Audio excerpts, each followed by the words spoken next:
Students, welcome to GATE academy plus. और अब हम नया टॉपिक देख रहे हैं और लास्ट मेथड देख रहे हैं। किसकी लास्ट मेथड देख रहे हैं हम? अभी तक हमने देखा क्या, डायरेक्ट मेजरमेंट में 5 मेथड थी डिस्चार्ज की, है ना। अब हम इनडायरेक्ट में भी एक देख चुके हैं, कौन सी, स्लोप एरिया मेथड। अब हम लास्ट देख रहे हैं इनडायरेक्ट में कौन सी मेथड, फ्लो मेजरिंग स्ट्रक्चर। ठीक है, तो देखो फ्लो मेजरिंग स्ट्रक्चर मतलब क्या होगा कि आपके कुछ स्ट्रक्चर्स की हेल्प से, ठीक है, स्ट्रक्चर मतलब कौन से, आपके वियर हो गए, है ना, आपके नॉचेज हो गए, स्पिलवे हो गए, उनकी हेल्प से हम क्या करेंगे, उनकी हेल्प से डिस्चार्ज मेजर करेंगे। ठीक है, कैसे मेजर करेंगे, मान लो कि ये कोई नॉच है या वियर है। ठीक है, देख लेते हैं हम, मान लो ये कोई नॉच या वियर है ऐसा, एक मिनट, यहां पे कुछ ऐसा नॉच या वियर है ये, जो आपका पानी को रोक के रखा है। ठीक है, अब पानी क्या होगा, पानी मान लो इसके यहां हाइट से जा रहा है, ऊपर से, है ना, और नीचे कुछ नहीं है। ठीक है, नीचे ग्राउंड वाटर मतलब या डाउन स्ट्रीम में पानी बहुत कम है। ठीक है, तो ये देखो, ये कुछ हाइट h बोल देता हूं मैं इसको, इसके ऊपर पानी क्या हो रहा है, बह रहा है इसके ऊपर से, है ना, ऐसे करके पानी बह के नीचे आ रहा है अप स्ट्रीम से डाउन स्ट्रीम, और कुछ हेड है ऊपर h, ठीक है, जो इसके हेड से क्या है, ऊपर है ना, इसकी हाइट से ऊपर है। तो मैं बोल सकता हूं इस केस में डिस्चार्ज जो होगा वो किसका फंक्शन होगा, डिस्चार्ज जो होगा वो इस हेड का फंक्शन होगा ना, जितना पानी आ रहा है वो इस हेड से आ रहा है, h हेड से। तो मैं बोल सकता हूं कि डिस्चार्ज जो है वो हेड का फंक्शन है, discharge is directly proportional to head, है ना। तो मैं इसको अगर लिखना चाहूं, अगर कोफिशिएंट्स के साथ या कांस्टेंट के साथ, तो कुछ ऐसा लिख सकता हूं, Q is equals to KHN लिख सकता हूं, है ना। अब इसमें ये K क्या होगा, N क्या होगा, N जनरली हम 1.5 लेते हैं, ठीक है, एक्सपोनेंशियल ऑफ हेड। ठीक है, ये हम क्या लेंगे, जनरली रेक्टेंगल के लिए 1.5 लेते हैं, और K की वैल्यू रहती है, K की वैल्यू होती है 2/3 CD डिस्चार्ज कोफिशिएंट, आपने FM में देखा होगा या इरिगेशन में ये पढ़ा होगा, है ना। CD इंटू हम करेंगे B, बोल सकते हो आप, B क्या हो गया, विड्थ, इसका विड्थ। ठीक है, ये कितना चौड़ा है, ठीक है, ये तो हमने साइड से देखा है ना। तो ये तो ऐसा तो नहीं होगा कि एकदम पतला होगा, ये कैसा होगा, पूरे रिवर के जो विड्थ में होगा, है ना, या हमारा कोई रिजर्वायर है तो उसकी पूरी विड्थ पे ये बना होगा, है ना, तो उसको हम बोलेंगे B। ठीक है, नेक्स्ट हम करेंगे √2G। तो ये आपकी क्या आ गई, K की वैल्यू। तो जब मैं अगर पूरा फॉर्मूला लिखना चाहूंगा इस केस में, है ना, पूरा फॉर्मूला लिखना चाहूंगा तो क्या हो जाएगा, Q is equals to 2/3 CD/B √2G H का पावर 3/2। तो ये मेरा क्या बन गया, पूरा एक फॉर्मूला बन गया। ठीक है, ये क्या बन गया, मेरा पूरा एक फॉर्मूला बन गया, क्या निकालने का, डिस्चार्ज। लेकिन ये कब यूज कर सकते हो आप, जब मेरे पास फ्री फॉल हो। क्या हो, जब मेरे पास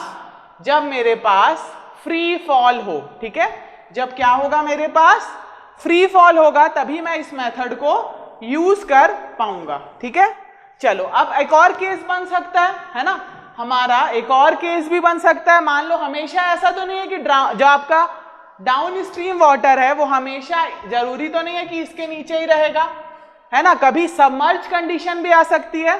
सबमर्ज कंडीशन मतलब क्या, मतलब कि अगर मेरा वियर यहां पे है कुछ ऐसा, ठीक है, ये मेरा वियर है, ठीक है, ये वियर है, और ये आपका पानी यहां से आ रहा है कुछ, ठीक है, यहां से ऐसे पानी आ रहा है।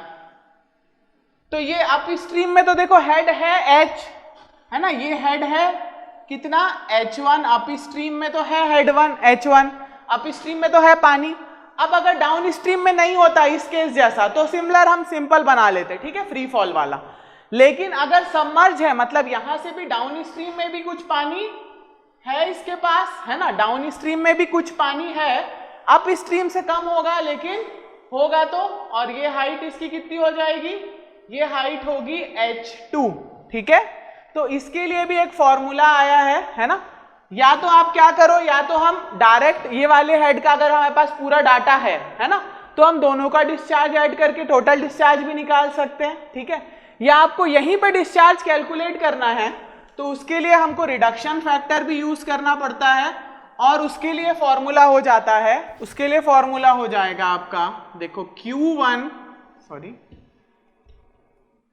हम लिख देते हैं Q1 1 minus H2 by H1 power n whole power 0 3.85, ठीक है।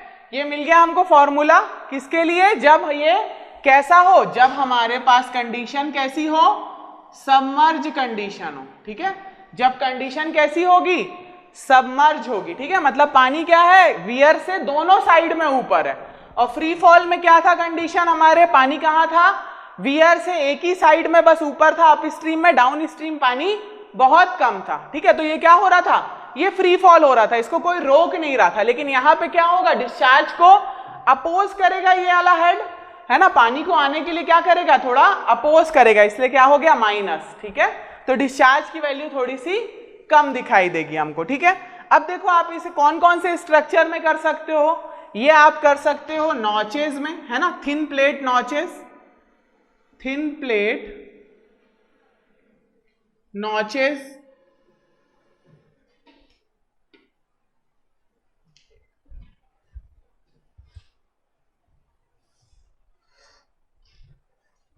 थिन प्लेट नॉचेज में कर सकते हो आप ऐसा, ठीक है, थिन प्लेट नॉचेज, ठीक है। नेक्स्ट आप ऐसी सेम चीज कर सकते हो, और हम इसमें कर सकते हैं ब्रॉड क्रस्टेड वियर्स में कर सकते हैं हम, ठीक है। नेक्स्ट आप थर्ड इसको कर सकते हो फ्लूम्स में, ठीक है। अब ये वी नॉचेस कैसे होती है, थिन प्लेट नॉचेस दिखने में कैसी होती है, तो मैं आपको बता देता हूं इसका डायग्राम एक तो, कि ये मान लो कुछ ऐसा सामने से दिखेगा, ठीक है। अगर हम सामने से देख रहे हैं, जब पानी आ रहा है, मतलब मैं यहां से देख रहा हूं, डाउन स्ट्रीम साइड से देख रहा हूं, तो ये कैसा दिखेगा, ये आपको कुछ ऐसा दिखेगा स्ट्रक्चर, ठीक है। आपने एफएम में भी देखा होगा, ये कुछ ऐसा दिखेगा स्ट्रक्चर, ठीक है। और यहां से मेरा क्या आएगा, यहां पे क्या रहेगा आपका पानी, और यही क्या होगा, यहां से बाहर आता जाएगा ऐसे करके, और आप क्या करते जाओगे, डिस्चार्ज कैलकुलेट कर लोगे, ठीक है। ये हो गया थिन प्लेट नॉचेस। और अगर आपको यहां लिख देता हूं मैं, है ना, thin plate notches, thin plate V notch भी लिख सकते हो आप इसको, वी नॉच, ठीक है। नेक्स्ट हम देखते हैं ब्रॉड क्रस्टेड वियर्स कैसे होते हैं। ब्रॉड क्रस्टेड वियर वैसे तो आपने ये सब एफएम में या उसमें देखा ही होगा, इरिगेशन में, ठीक है। ब्रॉड क्रस्टेड वियर्स मतलब कुछ नहीं, क्या बना दिया मैंने, लंबा सा एक स्ट्रक्चर बना दिया जो पानी को क्या कर देगा, पानी अगर यहां से आ रहा है तो उसको थोड़ा पानी को क्या कर देगा, वो रोक देगा, ठीक है, और पानी आपका ऐसे चला जाएगा यहां से, ठीक है। ये क्या बन गया आपका ब्रॉड क्रस्ट वियर। अब फ्लूम्स देख लेते हैं। फ्लूम्स कुछ नहीं है, मान लो ऐसे कोई पानी आपका ये कैचमेंट में आ रहा था या कोई रिवर में आ रहा था बह के, उसको हमने क्या कर दिया, एक स्ट्रक्चर कुछ ऐसा बना दिया, ठीक है, कि पहले ये कम हो रहा था, फिर ये ऐसा ज्यादा हो गया, ये हम ऊपर से देख रहे हैं, ठीक है। यहां से हमारा फ्लो आ रहा है, ठीक है, पहले हमने थोड़ा कॉन्ट्रैक्ट किया फ्लो को, उसके बाद एक्सपैंड कर दिया, तो ये क्या हो गए आपके फ्लूम्स। तो क्लियर है हम कैसे निकाल सकते हैं, ये आपने पहले भी एफएम में देखा होगा, डिस्चार्ज हम कैसे कैलकुलेट करते हैं, कोई स्पिलवे के ऊपर या वियर के ऊपर, नॉचेस के ऊपर हमने पहले देख चुके हैं, ठीक है। अब एक क्वेश्चन देखते हैं, उसके पहले मैं आपको इसके लिमिटेशन भी बताना चाहूंगा, ठीक है। लिमिटेशन क्या हो जाएगा इसका, कोई स्ट्रक्चर है वो डिस्चार्ज मेजर करने में आपको वैल्यू कहाँ गलती कर सकता है, मान लो इसका हेड बहुत वेरी कर रहा है, ठीक है, या कुछ एक लिमिटेड डिस्चार्ज ही बता पाएगा ये हेड के कारण अपने, क्योंकि बाकी पानी तो यहां रुक जा रहा है, तो ये एक लिमिटेशन हो गया। दूसरा, इस पानी में ये जो पानी है, मान लो यहां देख लेते हैं, ये जो पानी है इसमें कुछ सेडिमेंट्स भी तो होंगे, यहां नीचे कुछ सेडिमेंट्स होंगे, है ना, सेडिमेंट्स के कारण वो जगह ले लेंगे तो पानी कम आएगा डिस्चार्ज, है ना। और आपके मान लो कुछ डेब्रिस है, यहाँ पे पानी के ऊपर बह रही है कुछ डिब्रिस, है ना, कुछ डस्ट है ना, कुछ वेस्ट है। ऐसा तो नहीं है पानी एकदम क्लियर रहेगा, रिवर का पानी एकदम क्लियर रहता है क्या? नहीं, है ना। तो अलग अलग आपके क्राइटेरिया है जो इसको अफेक्ट कर रहे हैं, इसको लिमिटेड कर रहे हैं, ठीक है। उसके लिए हम क्या कर सकते हैं, ज्यादा से ज्यादा नंबर ऑफ ऑब्जर्वेशन ले सकते हैं, अलग अलग स्ट्रक्चर्स पे ले सकते हैं। वहां पे एक ही रिवर में आप बहुत सारे स्ट्रक्चर बना के वहां पे भी ले सकते हो, ताकि लिमिटेशंस मेरी थोड़ी कम हो जाए, ठीक है। अब क्लियर है? चलिए अब हम इसको एक क्वेश्चन देखते हैं तो और आपको क्लियर हो जाएगा। क्वेश्चन क्या बोल रहा है? क्वेश्चन देखो सबमर्ज का रहेगा, क्योंकि फ्री फॉल तो देख लिया हमने, सिंपल होता है फ्री फॉल, सिर्फ आपको हेड दिया होगा, बाकी वैल्यू दी होंगी, आप आराम से निकाल लोगे, है ना। लेकिन सबमर्ज कंडीशन में आप कैसे अप्रोच करोगे ये देख लेते हैं हम। तो a submerged shape crested weir 0.96 metre high, ठीक है। इसके क्वेश्चन बहुत ध्यान से पढ़ना है आपको, ठीक है, और समझना है हर चीज।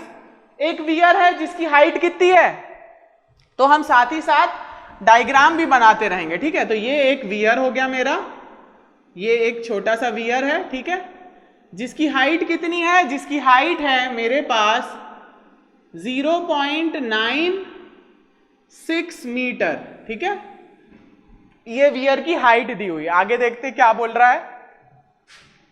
High stands clear across a channel having vertical sides and width of 4.5 metre, ठीक है। मतलब इसकी जो विड्थ है ना, इसकी जो चौड़ाई है ना, जो चौड़ाई होगी वो कितनी है, 4.5 मीटर। वो मैं आपको इसमें नहीं दिखा पाऊंगा, है ना, 3D में आप देख सकते हो कि इसकी चौड़ाई कितनी है। देखो यहां से अगर ये ऐसे ही थोड़ी होगा प्लेट, ये कैसा होगा, बाहर निकल के आएगा ना, थोड़ा इमेजिन करेंगे, ये कैसा होगा, थोड़ा सा बाहर आएगा, है ना, ऐसे कुछ होगा स्ट्रक्चर बड़ा सा, है ना, ऐसे कुछ होगा। तो उसकी कुछ विड्थ होगी, वो विड्थ कितनी है, वो है 4.5 मीटर। तो मैं यहां लिख देता हूं कि विड्थ कितनी है भाई, 4.5 मीटर।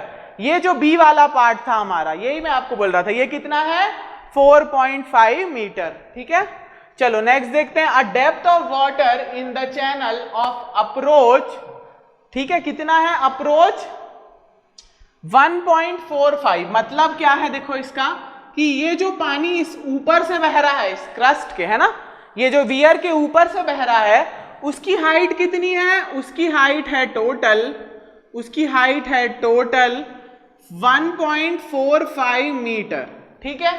तो आप निकाल सकते हो, देखो b की वैल्यू क्या है, 4.5। नेक्स्ट आगे देखते हैं हम क्वेश्चन। आगे क्या बोल रहा है, the depth of water in the channel, ये देख लिया था हमने, 1.5 मीटर दिया हुआ है टोटल, है ना। अब अगर मुझे ये हाइट चाहिए ना, h1 क्या होता है हमारा, h1 तो मेरा ये हाइट होती है ना, है ना, इससे ऊपर की हाइट, है ना।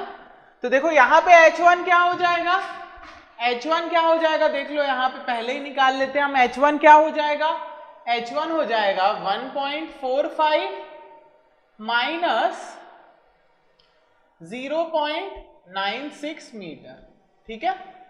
चलो तो देखो ये क्या आ जाएगा आंसर, ये आ जाएगा मेरे पास 0.49 मीटर, ठीक है। तो h1 आ गया हमारे पास। h1 कौन सा डिस्टेंस है, h1 ये वाला डिस्टेंस है, ठीक है। चलो आगे देखते हैं। And 12 meter down stream from the wear, मतलब यहां से वियर से 12 मीटर दूर, ठीक है, 12 मीटर दूर क्या कहानी चल रही है, the depth of water is 1.1 metre, ठीक है। वहां पे डेप्थ ऑफ वाटर क्या हो जाएगा, यहां पे आगे जाके 12 मीटर आगे जाके डेप्थ ऑफ वाटर क्या हो जा रहा है, देख लेते हैं हम, है ना। तो यहाँ पे हम ऐसे बना लेते हैं कि वियर के पास ये कम हो गया, है ना, फिर ये यहाँ कुछ, टोटल कितनी है इसकी हाइट हो गई, टोटल हो गई है 1.1 मीटर, ठीक है।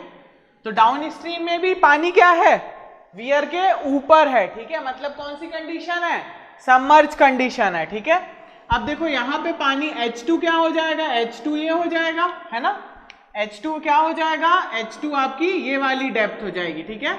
ये देखो यहाँ पे H2 देख रहे हो, वियर के ऊपर जितना पानी है वो क्या हो जाएगा, H2 हो जाएगा, ठीक है। तो मैं यहाँ पे लिख देता हूं, ये वाली चीज क्या हो जाएगी, H2, कहां से कहां तक, यहां से यहां तक, ठीक है। ये क्या हो गया H2। तो अब मैं H2 निकाल लेता हूं। H2 कितना आ रहा है, देखो H2 कैसे निकालूंगा मैं, 1.1 metre minus 1.1 metre minus height कितनी थी हाइट थी टोटल 0.96 मीटर। तो ये कितना हो जाएगा, ये हो जाएगा 0.14 मीटर। H2 आ गया है मेरे पास, H1 भी आ गया है मेरे पास। निकालना क्या है पूछ रहा है, determine the discharge in metre cube per second. क्या निकालना है, डिस्चार्ज निकालना है। किस में निकालना है, मीटर क्यूब पर सेकेंड में। तो ये टोटल डिस्चार्ज पूछ रहा है, तो कुछ Q1 डिस्चार्ज यहां से आया होगा, है ना, कुछ Q1 डिस्चार्ज अप स्ट्रीम पानी के कारण आएगा और कुछ Q2, क्योंकि ये डिस्चार्ज पूछ रहा है, टोटल डिस्चार्ज, ठीक है। तो कुछ Q2 डिस्चार्ज किसके कारण आएगा, डाउन स्ट्रीम वाटर के कारण भी आएगा, ठीक है। तो दोनों को ऐड करना पड़ेगा, तो मैं लिख सकता हूं Q is equals to Q1 plus Q2, ठीक है। अब हम क्या कर रहे हैं, ये वाली कंडीशन नहीं, क्योंकि हमारे पास डाटा पूरा दिया हुआ है, CD1 भी दिया है, CD2 भी दिया हुआ है ना। तो अब हम क्या कर रहे हैं, देखो फ्री फॉल मान के चल रहे हैं कि अगर आप स्ट्रीम में फ्री फॉल रहता तो मैं Q1 डिस्चार्ज कैसे निकालता, Q1 डिस्चार्ज कैसे निकालता मैं, देखो यहाँ Q1 इज इक्वल्स टू, चलो यहां लिख लेते हैं, Q1 इज इक्वल्स टू क्या फॉर्मूला हो जाता, फॉर्मूला होता 2/3 CD1, है ना, वन सेक्शन के लिए CD1 इंटू B, है ना, विड्थ कितनी है, विड्थ, है ना, इंटू 2G, ठीक है। ये तो हो गया आपका K टर्म। अब हेड टर्म में आ जाते हैं, तो हेड H1 है, फ्री फॉल होता तो मैं सिर्फ H1 लिखता, लेकिन यहां पे देखो ना डाउन स्ट्रीम भी क्या कर रहा है, उसको रोकेगा कुछ, तो मैं यहां लिख दूंगा H2। ये हो गया अब क्या, रुकावट के लिए माइनस, ठीक है। तो देखो इससे फॉर्मूला भी याद करने की जरूरत नहीं हुई और आपका फॉर्मूला ऐसे ही बन गया। H1 देखो यहाँ पे H1 गिरने का था, अगर फ्री फॉल होता तो H1 से गिरता, लेकिन क्योंकि उसको रोक रहा था डाउन स्ट्रीम वाटर, इसलिए हमने क्या किया, माइनस H2 किया, ठीक है। चलो तो अब इसकी वैल्यू निकाल लेते हैं, वैल्यू कितनी आएगी इसकी देख लो आप। तो मैं CD1 की जगह क्या रख दूंगा, CD1 की जगह मैं रख दूंगा 0.36, ठीक है। B की जगह क्या रखूंगा मैं, देखो B की जगह आएगा 4.5 मीटर, G की जगह क्या रखोगे आप 9.81, H1 कितना आया है, H1 आया है 0.49 और H2 कितना आया है 0.14। तो चलो अब इसको फॉर्मूले में रख के हम आंसर निकालते हैं। तो देखो कितना आ रहा है आंसर, आंसर आ रहा है मेरा अप्रॉक्स, चलो देख लेते हैं पहले। ये आएगा देखो 2/3 मल्टीप्लाई बाय CD कितना है, CD है 0.65 मल्टीप्लाई बाय B कितना है 4.5, ठीक है। उसके बाद मल्टीप्लाई कितना है हमारे पास, √2 इंटू 9.81 मल्टीप्लाई H1 कितना है मेरे पास, H1 है मेरे पास 0.49 माइनस 0.14, पावर में क्या रखूंगा मैं, पावर में रखूंगा 3/2, तो ये निकल के आ रहा है मेरे पास 1.78848, ठीक है। कितना आ रहा है 1.78848 आ रहा है, तो मैं इसको ले लेता हूं 5 मीटर क्यूब पर सेकेंड, ठीक है। तो Q1 आ गया।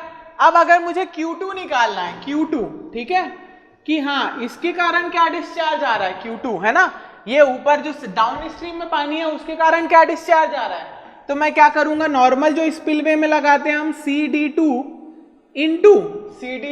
इंटू क्या करूंगा मैं, देखो विड्थ और हाइट, है ना, डिस्चार्ज कैसे, एरिया क्या हो गया, एरिया तो यही हो गया ना कि मेरी विड्थ कितनी है और हाइट कितनी है। तो मैं यहां पे लिख देता हूं विड्थ है मेरी B इंटू H2, है ना, इंटू क्या करूंगा मैं 2G H1 माइनस H2, ठीक है। ये हो गया हमारा Q2 के डाउन स्ट्रीम का फॉर्मूला। ये आपने FM में भी पढ़ा होगा, है ना, या इरिगेशन में देखा होगा वियर में, है ना, या FM में वियर में नॉचेज में देखा होगा। तो देखो इसमें क्या आ रहा है, वैल्यू कितनी आ रही है Q2 की, तो CD2 की जगह क्या रखूंगा मैं, CD2 की जगह मैं रखूंगा 0.85, B पता है क्या है 4.5, H2 कितना है, H2 है मेरे पास 0.14, ठीक है।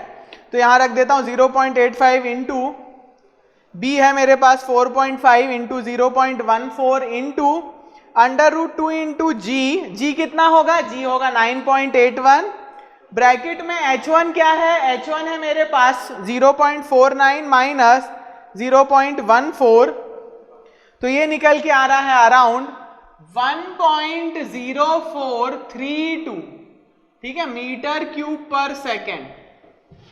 ठीक है, ये कितना आ रहा है 327 आ रहा था, तो अब 2 ही ले लेते हैं, ठीक है, क्योंकि वहां पे भी हमने थोड़ा सा किया था। चलो आगे देख लेते हैं, आगे हो जाएगा टोटल डिस्चार्ज कितना आएगा, टोटल डिस्चार्ज Q कितना आ जाएगा, दोनों डिस्चार्ज को ऐड कर दूंगा मैं, ठीक है, तो टोटल डिस्चार्ज Q आ जाएगा मेरे पास, कितना आएगा 1.7885 प्लस 1.0432, ठीक है, तो देखो कितना आ रहा है, ये आ रहा है मेरे पास 1.7885 प्लस 1.0432, तो ये निकल के आ रहा है 2.8317 मीटर क्यूब पर सेकेंड, ठीक है, तो डिस्चार्ज आ चुका है, टोटल कितना आया है discharge 2.8317 metre cube per second. Simple थी मेथड, है ना, और ये चीजें आपने पहले एफएम में भी देखी है कि डिस्चार्ज हमको कैसे निकालना होता है, ठीक है, तो आपके दोनों मेथड क्लियर है, इनडायरेक्ट की और डायरेक्ट की हम पांचों मेथड देख चुके हैं। अब एक और लास्ट टॉपिक इसके लिए देखेंगे इस चैप्टर में।